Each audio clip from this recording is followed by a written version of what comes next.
Good afternoon students, कैसे हैं आप? आशा करता हूँ अच्छे होंगे। मैं आपका केमिस्ट्री टीचर आर के मिश्रा ऑनलाइन क्लासेस में आपके लिए लेकर आया हूँ 11th केमिस्ट्री का एक वीडियो, एक लेक्चर, जिसमें बच्चों आज हम पढ़ेंगे डिस्कवरी ऑफ एन इलेक्ट्रॉन। ठीक है ना? इलेक्ट्रॉन की डिस्कवरी कैसे हुई, इसके बारे में आज अपने को पढ़ना है बच्चों।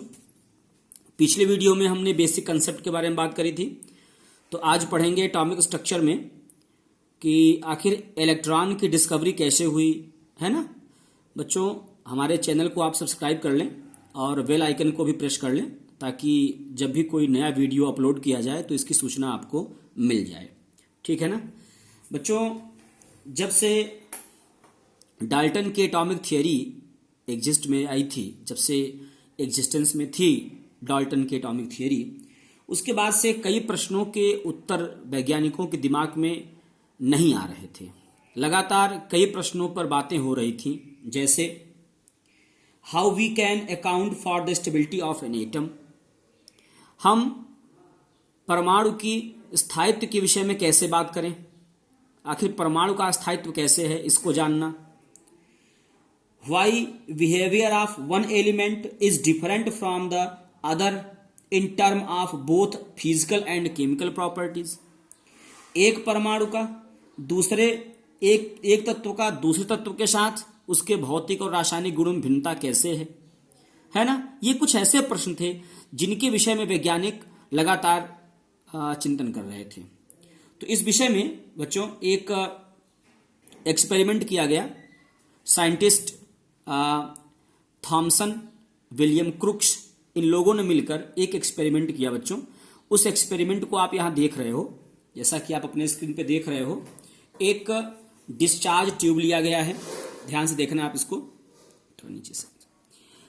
डिस्चार्ज ट्यूब देख रहे हो आप इसको, एक डिस्चार्ज ग्लास की बनी हुई एक डिस्चार्ज ट्यूब है। इसमें बहुत कम प्रेशर पर गैस भर दिया गया, gases at very low pressure. ठीक है ना। इसको आगे चलकर हाई वोल्टेज से जोड़ दिया गया। इंडक्शन कॉइल है ये, हाई वोल्टेज है, लगभग 10,000 वोल्ट का टेम्परेचर करंट है इसमें। इस तरफ नेगेटिव है, इस तरफ पॉजिटिव है, that is cathode, that is anode. एक वैक्यूम पंप लगा दिया गया बच्चों, ताकि हम प्रेशर को अपनी इच्छा के अनुसार कम या ज्यादा कर सकें। ठीक है ना। फिर से देखते हैं। एक डिस्चार्ज ट्यूब लिया गया, ठीक है। इस डिस्चार्ज ट्यूब को एक हाई वोल्टेज से कनेक्ट कर दिया गया, लगभग 10,000 वोल्ट का करंट दिया गया। इसमें गैसेस बहुत कम प्रेशर पर भरी गई। ठीक है। इसके साथ ही साथ इसमें एक वैक्यूम पंप लगाया गया, जिससे हम प्रेशर को कम या ज्यादा कर सकें। और एनोड के पीछे एक पर्दा लगाया गया, एक फ्लोरेसेंट स्क्रीन लगाई गई, जिससे चमक उत्पन्न हो तो हमको दिखाई पड़े। ठीक है। जैसे ही बच्चों इसमें घटनाक्रम क्या होता है, जैसे इसमें हाई वोल्टेज अप्लाई किया जाता है तो फाइनल रिजल्ट ये आता है, फाइनली ये देखते हैं साइंटिस्ट कि एनोड के पीछे लगे हुए पर्दे पर चमक उत्पन्न हो रही है। ध्यान समझिएगा मेरी बात को।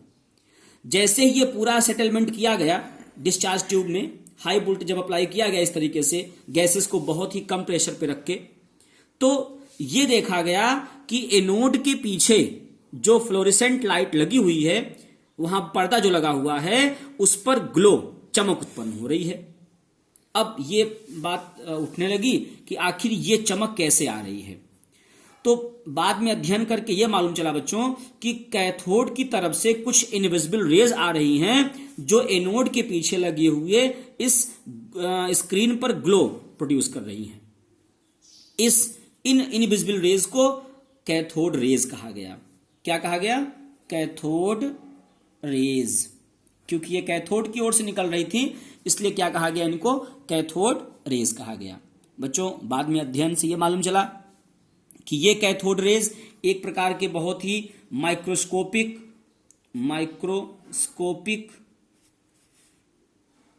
पार्टिकल से मिलकर बनी हुई हैं, जिनको हम नाम देते हैं इलेक्ट्रॉन। क्या नाम देते हैं? इलेक्ट्रॉन। ठीक है बच्चों, बात समझ में आ रही है? क्या नाम देते हैं इनको हम? इलेक्ट्रॉन। देख लें थोड़ी सी व्याख्या इनकी। जैसे ही डिस्चार्ज ट्यूब में हाई वोल्टेज अप्लाई किया गया तो इस तरीके से दिखाई पड़ा। ठीक है बच्चों, देखें जब प्रेशर बहुत कम था, when the gas pressure inside 1 atmosphere, inside is 1 atmosphere, जब इस डिस्चार्ज ट्यूब में प्रेशर जो था वो 1 एटमॉस्फेरिक था, तब बच्चों no current flows between the electrodes, जो इलेक्ट्रोड लगे हुए हैं कैथोड और एनोड, इनके बीच करंट फ्लो नहीं कर रही थी। कब? जब प्रेशर कितना रखा गया था? 1 एटमॉस्फेरिक प्रेशर। ऐसा इसलिए था बच्चों, this is because gases are very poor conductor of electricity, gases are very poor conductor of electricity. ऐसा इसलिए था क्योंकि जो गैसें होती हैं, जो इनसाइड जो गैसेज हैं, गैसेज जो हैं वो बहुत ही पुअर कंडक्टर होती हैं इलेक्ट्रिसिटी की, इलेक्ट्रिसिटी का कंडक्शन अच्छे से नहीं कर पाती है, इसलिए ऐसा था। When the pressure is reduced to 10 to the power -2 atm, जो यहां पे लगभग 10 घात -2 एटीएम प्रेशर इतना कर दिया गया, तब क्या हुआ? तब देखना आप, the current starts flowing between the electrodes and coloured glow is observed. जो मैंने अभी आपसे कहा, ध्यान से समझें, जब प्रेशर को 10 to the power -2 एटमॉस्फेरिक कर दिया गया तो क्या देखा गया कि current flows between the electrodes and A coloured glow is observed, और उसके बाद एक रंगीन चमक दिखाई पड़ी। ठीक है ना? The colour depending upon the nature of gas taken, और ये जो कलर निकल के सामने आ रहा था ये किस पे निर्भर करता है बच्चों, कि हमने कौन सी gas inside the discharge tube, inside the discharge tube the gas we use, हमने कौन सी गैस को यहां पे यूज किया है उसके ऊपर डिपेंड करेगा कि चमक कैसी होगी यहां पर। ठीक है, बात समझ में आ रही है ना? When the pressure is further reduced to about 10 to the power -4 atm, अगर प्रेशर को और ज्यादा कम कर दिया गया, और ज्यादा रिड्यूस कर दिया गया, लगभग 10 की पावर -4 atm कर दिया गया, the glow between the electrode disappears, then the glow between the electrodes disappears. तब जो यहां पे ग्लो उत्पन्न हो रही थी बच्चों, इलेक्ट्रोड के बीच में जो ये करंट फ्लो हो रही थी, उसके बाद जो ग्लो उत्पन्न हो रही थी, ये ग्लो क्या हो रही थी? डिसअपियर्स।